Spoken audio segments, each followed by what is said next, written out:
Hello guys, this is Mohammad Mehedi Hasan আর আপনাদের সবাইকে স্বাগতম আমার ব্র্যান্ড নিউ আরেকটা ব্লগ ভিডিওতে। আর আমার এই ভিডিওতে আপনাদের জন্য যা যা থাকতেছে, কোন variant iPhone better, Singapore, Japan নাকি USA, same model, same colour, same design, same GB, ভ্যারিয়েন্টের কারণে কেন আইফোনের প্রাইস আপ ডাউন হয়, এর পিছনে মেইন কারণটা কি, যমুনা ফিউচার পার্কে কোন ব্র্যান্ড কত % ডিসকাউন্ট দিচ্ছে, চাইনিজ আর গ্লোবাল রমের ফোনের মধ্যে মেইনলি পার্থক্যটা কোথায়, সেকেন্ড হ্যান্ড আইফোন কেনার ক্ষেত্রে কোন কোন জিনিসগুলোর দিকে খুব ভালোভাবে খেয়াল করা উচিত, Samsung Galaxy S24 ultra official যদি 2,20,000 টাকা হয় তাহলে আনঅফিসিয়াল কেন 1,05,000 টাকা, লো বাজেটের মধ্যে গেমিং এর জন্য কোনটা সেরা, নার্জো 70 টার্বো নাকি রেডমি টার্বো 3, আর আমরা খুঁজে বের করব কে জিতছে লাস্ট ভিডিওতে আমাদের এই এয়ারপডস প্রোটা।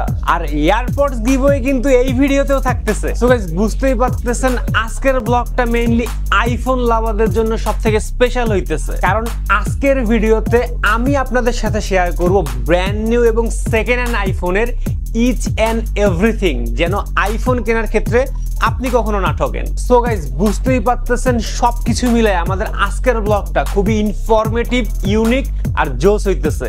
তাহলে চলেন আমরা আর কথা না বাড়ে আমাদের আজকের ভিডিও শুরু করে দেই।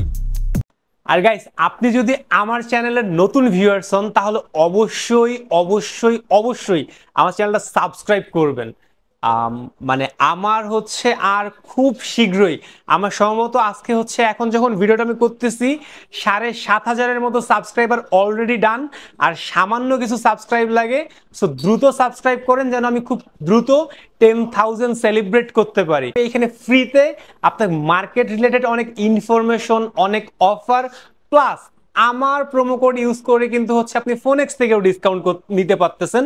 সো অবশ্যই চ্যানেলটা সাবস্ক্রাইব করবেন আর মাস্ট ভিডিওটা লাইক করবেন, কারণ আপনাদের এক একটা লাইক আমাকে ইমপ্রেশন বাড়ায়া দেয়, আগ্রহ বাড়ায়া দেয় নেক্সট ব্লগটা করার জন্য, নেক্সট ভিডিওটা করার জন্য। আর অবশ্যই আপনার যদি কোনো কিছু জানার থাকে সেক্ষেত্রে অবশ্যই কমেন্ট করবেন, কারণ আপনি যা কমেন্ট করবেন আমি কিন্তু সেইটারই উত্তর আমার নেক্সট ব্লগে আপনাদের সাথে শেয়ার করে দিব। গাইস, তাহলে চলেন আমরা হচ্ছে আমাদের গত ভিডিওতে যারা লাইক, কমেন্ট, সাবস্ক্রাইব করছিল তাদের মধ্যে একজন উইনারকে খুঁজে বের করি, আই মিন এই গিভওয়ে এয়ারপডস প্রোর উইনারকে। তাহলে চলেন আমরা শুরু করি। চলেন তাহলে হচ্ছে আমরা আমাদের লাস্ট ভিডিও লিঙ্কটা কপি করে নেই, শেয়ার থেকে কপি, তারপর হচ্ছে কমেন্ট পিকারে আমরা এখন এটা পেস্ট করে দিব, পেস্ট, ডান, কন্টিনিউ। এখন দেখা যাক টোটাল কতগুলো কমেন্ট আসছে আমাদের লাস্ট ভিডিওতে। মাই গড, কমেন্ট তো অনেক আসছে, অনেক, প্রায় 700, 800, 900, ও 1,000+। এর মধ্যে হচ্ছে একজন পিকে উইনার, দেখা যাক কে সেই lucky person. Niloy 786, congratulation brother, আপনি হচ্ছে আমাদের লাস্ট ব্লগে এই এয়ারপডস প্রোটা জিততে পারছেন। আচ্ছা, আপনি কিন্তু চাইলে হচ্ছে সরাসরি আমাদের যমুনা ফিউচার পার্ক আউটলেটে আইসে হচ্ছে আপনার এই গিভওয়ের এয়ারপডসটা নিয়ে যেতে পারেন, অথবা আপনি চাইলে বাংলাদেশের যে কোনো জায়গা থেকেও নিতে পারেন কুরিয়ারের মাধ্যমে। আপনি সেই ক্ষেত্রে আমার যে ফেসবুক পেজ আছে এইখানে ইনবক্স করে দিবেন আপনার ডিটেইল, মানে যেসব প্রয়োজন হয় একটা কুরিয়ার করার জন্য এগুলো আমার ফেসবুক পেজে দিয়ে দিলে আমি আপনাকে কুরিয়ার করেও পাঠিয়ে দিতে পারবো। সো আপনি চাইলে আসতেও পারেন অথবা কুরিয়ারেও নিতে পারেন। আপনিও চাইলে কিন্তু হচ্ছে ফ্রিতে এয়ারপডস প্রোটা জিততে পারেন, আর সেই ক্ষেত্রে আপনাকে তা করতে হবে যে আপনি আগে করে আসছেন। যারা অলরেডি সাবস্ক্রাইব করে আসছেন তাদের কাছে সাবস্ক্রাইব করতে হবে না, যে সাবস্ক্রাইব করেনি তাকে সাবস্ক্রাইব করতে হবে, এই ভিডিওতে লাইক করতে হবে আর একটা কমেন্ট করতে হবে। এই 3টা স্টেপ আপনি যদি পার করেন তাহলে আপনি পরবর্তী ভিডিওতে এই এয়ারপডস প্রোটা উইন করতে পারেন। এন্ড গাইজ, আমার হচ্ছে স্প্লেডে এক জোড়া স্নিকার্স প্রি-বুক করা ছিল, ওইটা হচ্ছে আজকে ডেলিভারি দেওয়ার কথা। আমি হচ্ছে ওইটা আনার জন্য এখন স্প্লেডে যাইতেছি। চলেন তাহলে এখানে যাওয়া যাক।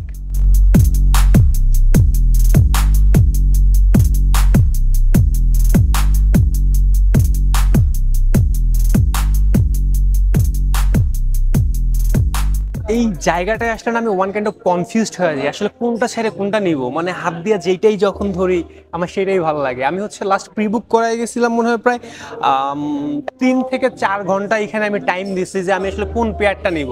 দেন আমি একটা সিলেক্ট করছি, ওটা প্রি-বুক করাই গেছিলাম, সাইজ ছিল না, এখানে প্রি-বুক করা ছিল, আজকে নিতে আসছি। চলুন ওই পেয়ারটা আমরা দেখি।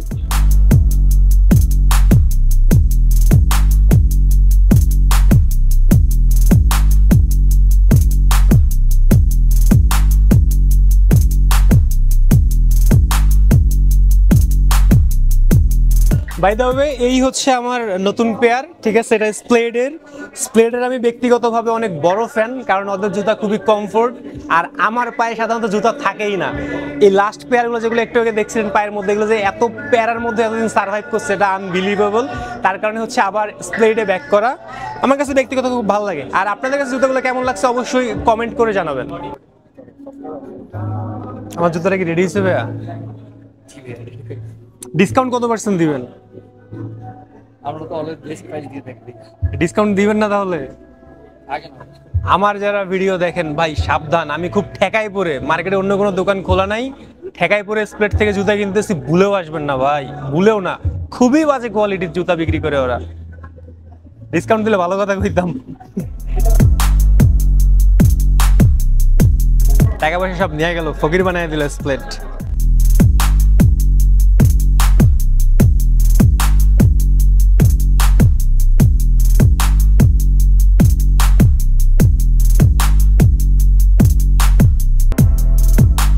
টর দিচ্ছে আপ টু 70% ডিসকাউন্ট, ফ্রিল্যান্ড দিচ্ছে 50% অফ, অ্যাস্টেরিয়ান দিচ্ছে আপ টু 70% অফ, স্প্ল্যাশ দিচ্ছে আপ টু 60% অফ, 12 দিচ্ছে তাদের প্রোডাক্টের উপরে আপ টু 60% অফ, এমনকি আর্টিসানেও চলতেছে 60% অফ, আমব্রেলা দিচ্ছে তাদের প্রোডাক্টের উপরে 50% অফ, আর বিগ বসেও চলতেছে 50% অফ, কিডস প্যারাডাইসও দিচ্ছে এখন 70% অফ। আর যদি জুতার কথা বলেন তাহলে স্টিল রোজ আর বাটা দুইজনেই দিচ্ছে আপনাকে 50% অফ। আচ্ছা, লাস্ট ভিডিওতে অনেক মানুষ জানতে চাইছে যে ভাইয়া আমরা হচ্ছে S24 আলট্রা এই ফোনটা যখন কোনো আনঅফিসিয়াল দোকান থেকে কিনি তখন হচ্ছে আমরা 1,05,000 1,10,000 মধ্যে পাইতেছি, শোরুমে গেলে সেই প্রোডাক্টটা কেন আমাদেরকে 2,20,000 টাকা দিয়ে কিনতে হয়? মানে এই যে অলমোস্ট 1,00,000 টাকার একটা ডিফারেন্ট, এই ডিফারেন্টটা হওয়ার পিছনে কারণটা কি? আচ্ছা, এই জিনিসটা কিন্তু শুধুমাত্র স্যামসাং এর ক্ষেত্রে হয় না, এটা কিন্তু আইফোনের ক্ষেত্রেও একই জিনিসটা হয়। তাহলে কি এই ফোনগুলা মানে নিজের থেকে কেউ বানায় নিয়ে আসতেছে, অন্য কোথাও বানাইতেছে, নাকি এই ফোনগুলোর কোনো কিছু চেঞ্জ করা? কেন এই প্রাইসের ডিফারেন্টটা হয়? এর পিছনে কারণটা কি জানেন? এর পিছনে কারণ হচ্ছে ভ্যাট।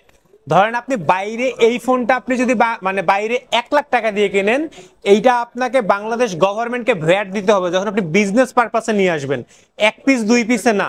যখন ব্যবসায়িক পারপাসে আপনি নিয়ে আসবেন তখন আপনাকে অলমোস্ট 58% ভ্যাট দিতে হবে, যার কারণে এই ফোনগুলোর প্রাইসটা অনেক বাইরে যায়।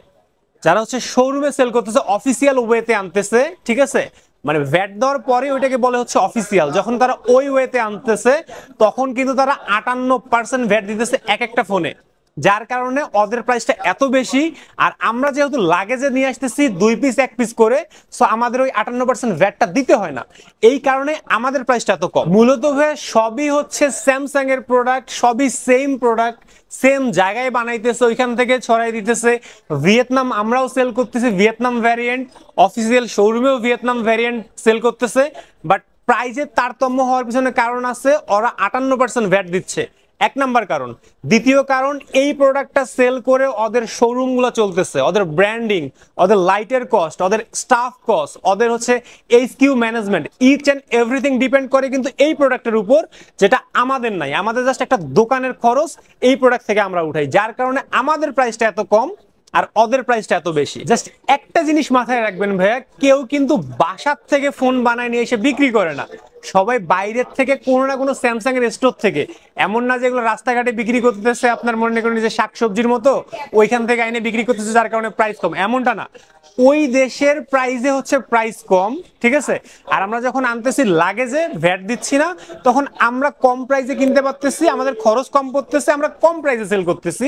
আর স্যামসাং অফিসিয়ালি যখন আনতেছে তখন তাদের 58% ভ্যাট দিতে হইতেছে, তাদের ম্যানেজমেন্টের যে স্যালারি এইখান থেকে, তাদের স্টাফ স্যালারি এখান থেকে, তাদের শোরুমের লাইট জ্বলে এটার থেকে, ইভেন তাদের মার্কেটে যত ব্র্যান্ডিং, যত স্টিকার দেখতে পারেন, ইচ অ্যান্ড এভরিথিং কিন্তু এই এক প্রোডাক্ট থেকেই। সো বুঝতে পারছেন কেন প্রাইসের তারতম্যটা হয়। আচ্ছা, এইবার আমরা আসি আইফোনের ক্ষেত্রে। আইফোনের দেখা যায় সেম মডেল, সেম কালার, মানে same GB, A to Z same, কিন্তু এক এক ভ্যারিয়েন্টের প্রাইস এক এক রকম হয়। কেন এক এক রকম ভ্যারিয়েন্টের প্রাইস এক এক রকম হইতেছে? এর পিছনের কারণটা কিন্তু খুবই হাস্যকর একটা কারণ, যেই কারণে হচ্ছে আপনার মানে এগুলা প্রোডাক্টের প্রাইস আপ ডাউন করে। মানুষ যখন যেই জিনিসটা বেশি চায় তখন ওই জিনিসটার ভ্যালু সব থেকে বেশি থাকে। আপনি একটু মানে যদি আমরা একটু ব্যাকে যাই, ফ্ল্যাশ ব্যাকে যাই, আইফোন 13 সিরিজে যদি যাই, আইফোন 13 প্রো ম্যাক্সের সবচেয়ে দামি ফোন ছিল কিন্তু হচ্ছে ইউএসএ ভ্যারিয়েন্ট। কেন জানেন? কারণ তখন আমরা সবাই শুধু ইউএসএ নিতে চাইতাম, যার কারণে ইউএসএ ভ্যারিয়েন্টের প্রাইস ছিল মার্কেটের সব থেকে বেশি। এরপর আসলো আইফোন 14 সিরিজ। আইফোন 14 সিরিজ যখন আসলো তখন গেম টোটালি চেঞ্জ। কেন গেম চেঞ্জ? এর পিছনে কারণ হচ্ছে তখন ইউএসএ ভ্যারিয়েন্ট কেউ নিতে চাইতেছে না, সবাই সিঙ্গাপুর নিতেছে। যে সিঙ্গাপুর মানুষ চিনতই না, সেই সিঙ্গাপুর ভ্যারিয়েন্ট তখন সবাই বেশি বেশি করে নিতে চাইতেছে। আর তখন সিঙ্গাপুরের প্রাইস বেশি, ইউএসএ এর প্রাইস কম। আর ইউএসএ হচ্ছে মানুষ নিতে না চাওয়ার পিছনে আরেকটা কারণ ছিল ফিজিক্যাল সিম স্লট নাই, যার কারণে মানুষ ইউএসএ কে ইগনোর করতেছিল। আর এই কারণে মেইনলি হচ্ছে তখন সিঙ্গাপুরের প্রাইস বেশি হয়ে গেছে আর ইউএস এর প্রাইস কমে গেছে। মোরাল অফ দ্য স্টোরি হচ্ছে আপনাদের এক্সপেকটেশন। আপনারা যেই ভ্যারিয়েন্টটা সব থেকে বেশি খোঁজেন মার্কেটে, ওইটার প্রাইস সবসময় বেশিই থাকে। আজকে সবচেয়ে মার্কেটে সস্তা হচ্ছে জাপান ভ্যারিয়েন্ট। আপনারা কালকে সবাই জাপান ভ্যারিয়েন্ট কেনা শুরু করেন, দেখবেন পরশুদিন জাপানের প্রাইস সব থেকে বেশি। সিঙ্গাপুর বলেন, অস্ট্রেলিয়া বলেন বা অন্যান্য যে কোনো ভ্যারিয়েন্ট বলেন, এগুলোর থেকে সবচেয়ে বেশি প্রাইস দেখবেন জাপান ভ্যারিয়েন্টের। কারণ চাহিদার উপর ডিপেন্ড করেই এগুলোর প্রাইস আপ ডাউন হয়। সব প্রোডাক্ট চায়নাতে অ্যাসেম্বল করা, ক্যালিফোর্নিয়াতে ডিজাইন করা। অ্যাপেল কি হচ্ছে আপনাকে এক এক দেশের জন্য এক এক কোয়ালিটির প্রোডাক্ট বানাবে? মানে তারা কি তাদের হচ্ছে ব্র্যান্ড ভ্যালু নষ্ট করবে যে আমি হচ্ছে এই মানে রিজনে হচ্ছে একটু এইভাবে প্রোডাক্টটা দিব, ওই রিজনে একটু এইভাবে দিব? শুধু একটাই ফ্যাক্ট থাকে, একটা ফ্যাক্ট, সেটা হচ্ছে ইউএস এর ক্ষেত্রে হচ্ছে ওরা ফিজিক্যাল সিম স্লট আপাতত দিচ্ছে না, ওরা 14 সিরিজ থেকে বন্ধ করে দিচ্ছে। আর আপনার চায়না বা হংকং এ ওরা হচ্ছে ফিজিক্যাল ডুয়াল দিতেছে। এছাড়া অ্যাপেলের কোনো প্রোডাক্টের মধ্যে এক বিন্দুও তফাৎ নাই, যা আছে সবই সেম ভাই। সব অ্যাপেলের প্রোডাক্ট, সব চায়নাতে মেড। আমরা আমাদের এক্সপেকটেশন দেখায়া কোনটার প্রাইস বাড়ায় ফেলি আর কোনটার প্রাইস কমায় ফেলি, এর বাইরে কিচ্ছু না। আপনাকে যদি আমি একটা উদাহরণ দেই, জাস্ট উদাহরণস্বরূপ, আমাদের এখানে যখন লাস্ট আইফোন 15 সিরিজ আসছিল, তখন আইফোন 15 এর যে বেবি পিঙ্ক কালারটা, এইটা আমাদের 128 জিবি সেল হইতো 1,18,000 থেকে 1,20,000 টাকা, সিঙ্গাপুর ভ্যারিয়েন্ট। আবার সিঙ্গাপুর ভ্যারিয়েন্টের ব্ল্যাক কালারটাই সেল হইতো 1,10,000-এ। তার মানে আপনি কি বলতে চাইতেছেন, এটা 10,000 টাকা বেশি জন্য এটা বেশি ভালো, বা অ্যাপেল এটাতে এক্সট্রা কোনো কিছু দিছে? আসলে তেমন কিছু না। সাপ্লাই কম, বেবি পিঙ্কের চাহিদা বেশি, এই কারণেই মেইনলি হচ্ছে প্রাইসটা ওই সময় হাই ছিল। আর এইটার হচ্ছে চাহিদা কম, যার কারণে এটা প্রাইসটা লো। বুঝতে পারছেন? আর অনেকেই কোশ্চেন করছিলেন ভাই চাইনিজ রমের প্রোডাক্ট আর গ্লোবাল রমের প্রোডাক্টের মধ্যে মেইনলি পার্থক্যটা কি, কোনটা ভালো, আমরা কোনটা নিব কেনার সময়? ভাইয়া চাইনিজ রম আর গ্লোবাল রম মূলত হচ্ছে একটা সফটওয়্যার, ঠিক আছে? চায়নারা ওদের ব্যবহারের জন্য যে ফোনটা তৈরি করে ওটা হচ্ছে ওটা চাইনিজ রম, মানে ওদের কান্ট্রির ওদের রিকোয়ারমেন্ট অনুযায়ী হচ্ছে ওটা কাস্টমাইজ করা থাকে, যেই জন্য ওটাকে বলে হচ্ছে চাইনিজ রম। আর গ্লোবাল রম হচ্ছে সারা বিশ্বের মানুষ যেটা ইউজ করে, এটা হচ্ছে গ্লোবাল রম। মূলত ফোন ভাইয়া একই জিনিস, একই প্রোডাক্ট, এভরিথিং সেম। ইভেন আপনি চাইলে আপনার চাইনিজ রমের প্রোডাক্টটার চাইনিজ রমটা রিমুভ করে আপনি গ্লোবাল রমে ফ্ল্যাশ করে নিতে পারবেন, মানে চাইনিজ রমের ফোনটাকে আপনি গ্লোবাল বানিয়ে নিতে পারবেন। প্রোডাক্টে 19 থেকে 20 কোনো তারতম্য নাই, একদম সেম টু সেম জিনিস, জাস্ট একটাই ডিফারেন্ট, এটা হচ্ছে সফটওয়্যার। আপনি চাইলে সফটওয়্যারটা চেঞ্জ করে ইউজ করতে পারবেন অথবা ওইভাবে ইউজ করতে পারবেন। এই জন্য ভাইবেন না যে চাইনিজ রমের ফোন ভালো বা গ্লোবাল রম খারাপ, বা গ্লোবাল রম ভালো চাইনিজ রম খারাপ, আসলে এমন কোনো কিছু না, একদম সেম জিনিস, জাস্ট হচ্ছে ভিতরে সফটওয়্যারটা আলাদা আলাদা, এতটুকুই তফাৎ। আর সব থেকে বেশি কমেন্ট ছিল যে ভাই আমরা যখন সেকেন্ড হ্যান্ড আইফোন কিনবো, আমরা কোন কোন জিনিসগুলোর দিকে একটু বেশি ফোকাস দিব, মানে কোন কোন জিনিসগুলো দেখলে বুঝবো যে হ্যাঁ ফোনটা অথেন্টিক কেনার মতো। ভাইয়া তার আগে আমি একটা কথা বলি, আমি জাস্ট আপনাকে বেসিক আইডিয়া দিচ্ছি। মাঝে মাঝে এমন কন্ডিশনের কিছু খোলা ফোন আসে যে দোকানদারও কনফিউজড হয়ে যায় যে এটা আসলে খোলা নাকি সেটা 100% অথেন্টিক। তার মধ্যে কিছু জিনিস আমি আপনাকে দেখাই দিতেছি। যখন আপনি কোনো সেকেন্ড হ্যান্ড ফোন কেনার জন্য যাবেন, প্রথম আপনার সেকেন্ড হ্যান্ড ডিভাইসটা হাতে নিয়ে সর্বপ্রথম একটা জিনিস খেয়াল করবেন, সেটা হচ্ছে ফ্রন্ট ক্যামেরা। এই যে ফোনের ফ্রন্ট ক্যামেরাটা আছে না, এই ফ্রন্ট ক্যামেরাটা সবার আগে ভালোভাবে খেয়াল করবেন, একদম একটা কাপড় দিয়ে ভালো করে মুছে যতটা ক্লোজ দেখা যায়, ক্লোজ দেখবেন যে ভিতরে একটা বালির কণাও আছে কিনা। যদি একটা বালির কণাও খুঁজে পান, তার মানে আপনাকে বুঝে নিতে হবে এই ফোনটা খোলা হয়েছে। কারণ আইফোন এমন ভাবে ফিটিং করা, যদি হচ্ছে খোলা না হয়, এর ক্যামেরাতে কখনো ধুলা বালি ঢুকবে না, কারণ এগুলো হচ্ছে IP68 rating, that's mean dust and waterproof. So no খুললে এর ভিতরে কখনো ধুলা যাবে না। সো এই জিনিসটা মানে সবার প্রথমে খেয়াল করবেন, যখন আপনি কোনো ফোন হাতে নেবেন না, ফার্স্টে আপনি হচ্ছে ফোনের ফ্রন্ট ক্যামেরাটা ভালোভাবে খেয়াল করে দেখবেন। এরপর সেকেন্ড যে জিনিসটা খেয়াল করবেন সেটা হচ্ছে ফোনের ব্যাক ক্যামেরা। সেম ভাবে ক্লিন করে দেখবেন ফোনের ব্যাক ক্যামেরাতে কোনো প্রকার ডাস্ট বা কোনো ময়লা কিছু আছে কিনা। না খুললে আইফোনের ফ্রন্ট ক্যামেরা ব্যাক ক্যামেরাতে ধুলা যাবে না, এটা অসম্ভব। সো এই জিনিসটা সবার আগে খেয়াল করে দেখবেন। যদি একটুও যদি হচ্ছে ধুলাবালি ভিতরে যায় তাহলে বুঝতে হবে এটা খোলা হয়েছে। থার্ড যে জিনিসটার প্রতি আপনি খুব বেশি মনোযোগ দিবেন সেটা হচ্ছে আইফোনের ফিটিংস।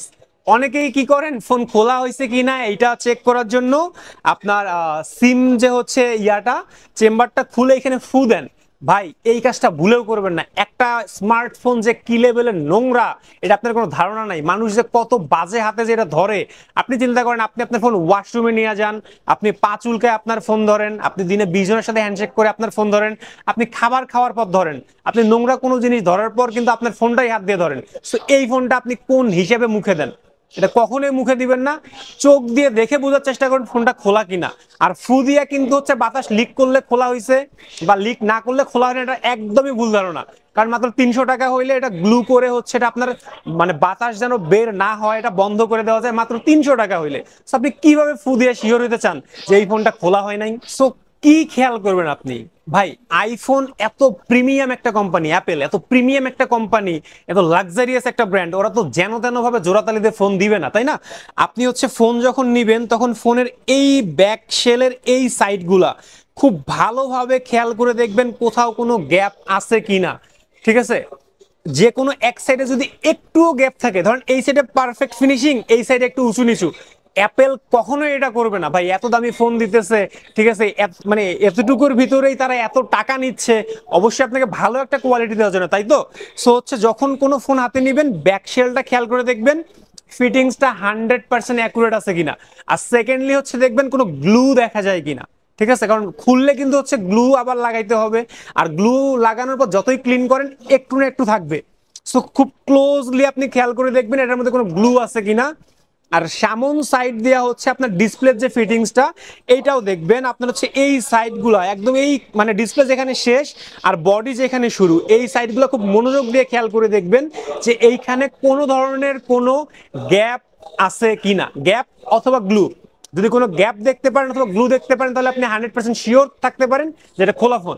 আর সব থেকে ইম্পর্টেন্ট থিং, ব্যাটারি বুস্টেড কিনা এইটা কিভাবে বুঝবেন? এটা আসলে আমরাও বুঝি না, বাট এটা হচ্ছে আইডিয়া করা যায় কিভাবে। আমি এইটাই বলে দিচ্ছি। সেটা হচ্ছে আপনি যখন কোনো সেকেন্ড হ্যান্ড ফোন কিনবেন, ফার্স্ট অফ অল এই ফোনটার সিরিয়াল নাম্বার দিয়া আপনি হচ্ছে অ্যাপেল কাভারেজ থেকে চেক করে নেবেন এটা কবে কার অ্যাক্টিভ, কতদিন আগের অ্যাক্টিভ, এই জিনিসটাকে বের করে নেবেন। বের করে নেওয়ার পর আপনি 3 টুলসে লাগায় দেখবেন ফোনটা চার্জ কত টাইম। ধরেন 3 বছর আগের একটা ফোন, 3 বছর আগের একটা ফোন যদি হচ্ছে আপনার প্রায় মানে 1000 দিনের মতো ইউজ হয়েছে, ধরলাম 3 বছর আগের ফোন 1000 বারের মতো ইউজ হয়েছে, তো 1000 বার একটা আইফোন যদি ইউজ হয়, যেহেতু আইফোন একদিনের বেশি চার্জ থাকে না, তার মানে কি এই ফোনটা 1000 বার চার্জ করা হয়েছে, তাই না? বাই এনি চান্স যদি আপনি দেখেন যে 3 বছর আগের অ্যাক্টিভ একটা ফোন চার্জ টাইম 200 থেকে 250 বার, তার মানে কি এটা বুস্ট করে চার্জ টাইম কমানো হয়েছে। ভাইয়া চার্জ টাইম কিন্তু সফটওয়্যারে কমানো যায়, এই জিনিসটা মাথায় রাখতে হবে। ঠিক আছে, যা দেখতেছেন এইটা 3 টুলস কিন্তু অ্যাপেলের কোনো অ্যাপস না। আপনারা অনেকেই মনে করেন 3 টুলস মানে অ্যাপেলের কোনো অ্যাপস, আসলে না, এটা থার্ড পার্টি একটা অ্যাপস। আর এইটাকে হচ্ছে এইটাতে শো করানোর জন্য আরেকটা অ্যাপস আছে যেটা দিয়ে হচ্ছে কাস্টমাইজ করা যায়। ঠিক আছে, মানে কি দেখাবে 3 টুলসে সেটা হচ্ছে আরেকটা অ্যাপস দিয়ে কাস্টমাইজ করা যায়। সো ব্যাটারি বুস্ট কিনা এইটা বোঝার জন্য অলওয়েজ এই ট্রিক্সটা অ্যাপ্লাই করবেন। আর আরেকটা জিনিস একটু খেয়াল করবেন সেটা হচ্ছে ডিসপ্লেটা খুব ভালোভাবে খেয়াল করবেন। ডিসপ্লে হোয়াইট স্ক্রিন, কখনো হচ্ছে আপনি ডার্ক মুডে চেক করবেন না, ডিসপ্লে হোয়াইট স্ক্রিনে রাখবেন। হোয়াইট স্ক্রিনে রাখে দেখবেন যে হচ্ছে ডিসপ্লেতে কোনো জায়গায় আলো কম বা বেশি, কোনো শ্যাডো দেখা যাইতেছে কিনা, এই জিনিসগুলো খেয়াল করবেন। পাশাপাশি হচ্ছে আপনি কি বলে ভলিউম প্লাস মাইনাস, সাউন্ড, তারপর হচ্ছে পাওয়ার বাটন, এগুলো মাস্ট একটু প্রেস করে দেখবেন। আর একটা জিনিস চেক করবেন ব্যাটারি ব্যাকআপ কেমন দিচ্ছে, এইটার জন্য আপনি হচ্ছে ফোনের ভিডিও অপশনে যাবেন। ভিডিও অপশনে যাওয়ার পর আপনি হচ্ছে ভিডিও অন করে 1 মিনিট রাখবেন। ঠিক আছে, 1 মিনিট রাইখে দেখবেন যে হচ্ছে কিরকম আপনার ব্যাটারি বার্ন করতেছে, তাহলে আপনার মোটামুটি একটা আইডিয়া আসবে যে ফোনটার ব্যাটারি কেমন। মোটামুটি লো বাজেট বা মিড রেঞ্জ যেইটাই বলেন, এর মধ্যে গেমিং দুইটা ফোন হচ্ছে সম্পর্কে মানুষ আমার কাছে খুব বেশি কোশ্চেন করছিলেন যে ভাই এই দুটার মধ্যে কোনটা নেওয়া যাবে। একটা হচ্ছে Redmi Turbo 3 আর একটা ছিল হচ্ছে Realme Narzo 70 Turbo। এই দুইটা মডেলের মধ্যে সাজেস্ট করতে বলছিল ফর গেমিং কোনটা বেস্ট হবে। সত্যি কথা বলতে গেলে এই দুইটা ডিভাইসের মধ্যে না আমি খুব একটা পার্থক্য খুঁজে পাইনি, অলমোস্ট সব কিছুই সেম, মানে A to Z ই হচ্ছে সেম বলা চলে, battery, display size A to Z same. Just একটা মেজর ডিফারেন্ট, সেটা হচ্ছে এইখানে রেডমি ব্যবহার করছে হচ্ছে আপনার স্ন্যাপড্রাগনের প্রসেসর, আর অপরদিকে আপনার রিয়েলমি নার্জো ওরা ইউজ করছে হচ্ছে মিডিয়াটেকের প্রসেসর। বাট দুটার পারফরমেন্স কিন্তু অলমোস্ট সিমিলার। যারা হচ্ছে স্ন্যাপড্রাগন ফ্যান তারা হচ্ছে আপনি রেডমির দিকে যাইতে পারেন, আর যারা মিডিয়াটেক হইলেও চলবে সমস্যা নেই, পারফরমেন্স দরকার, তারা কিন্তু হচ্ছে নার্জো 70 টার্বোর দিকে যাইতে পারেন। দুইটা ফোনেরই ব্যাটারি সেম হইলেও আপনাকে রেডমি কিন্তু অফার করতেছে তাদের বক্সের মধ্যে 90 ওয়াটের একটা চার্জার, অপরদিকে আপনাকে রিয়েলমি তাদের বক্সে দিচ্ছে 45 ওয়াটের একটা চার্জার। তার মানে রিয়েলমি থেকে 45 ওয়াট বেশি পাচ্ছেন আপনি রেডমিতে। যদি আপনি হচ্ছে একটু ফাস্ট চার্জ পছন্দ করেন সেই ক্ষেত্রে আপনি এই দিকে যাইতে পারেন। বাই দ্য ওয়ে গাইজ, আমাদের আজকের ব্লগটা এইখানে পর্যন্তই ছিল। আমি জানি না ব্যক্তিগতভাবে আপনাদের ব্লগটা কেমন লাগছে। যদি ব্লগটা ভালো লাগে তাহলে অবশ্যই ভিডিওতে একটা লাইক করবেন, আর যদি হচ্ছে কোনো কিছু জানার থাকে স্মার্টফোন সম্পর্কে কমেন্ট করে দিবেন। আমি চেষ্টা করব আমার নেক্সট ভিডিওতে ওই ইনফরমেশনটা আপনাদের সাথে শেয়ার করার। আর সব থেকে ইম্পর্টেন্ট গাইজ, প্লিজ চ্যানেলটা সাবস্ক্রাইব করবেন, কারণ আর সামান্য কিছু সাবস্ক্রাইবারের জন্য আমি এখনো আমার 10,000 সেলিব্রেট করতে পারি নাই। ভেরি সুন ইনশাল্লাহ আমি আশা রাখি আমার এই ব্লগের মধ্যে দিয়েই আমি আমার 10,000 সেলিব্রেট করতে পারবো। সো প্লিজ সাপোর্ট মি, যত দ্রুত সম্ভব 10,000 সাবস্ক্রাইব করে দেন। আবারও সবার সাথে দেখা হবে নতুন কোনো ভিডিওতে নতুন কোনো ইনফরমেশন নিয়ে। সেই পর্যন্ত সবাই ভালো থাকবেন। আল্লাহ হাফেজ।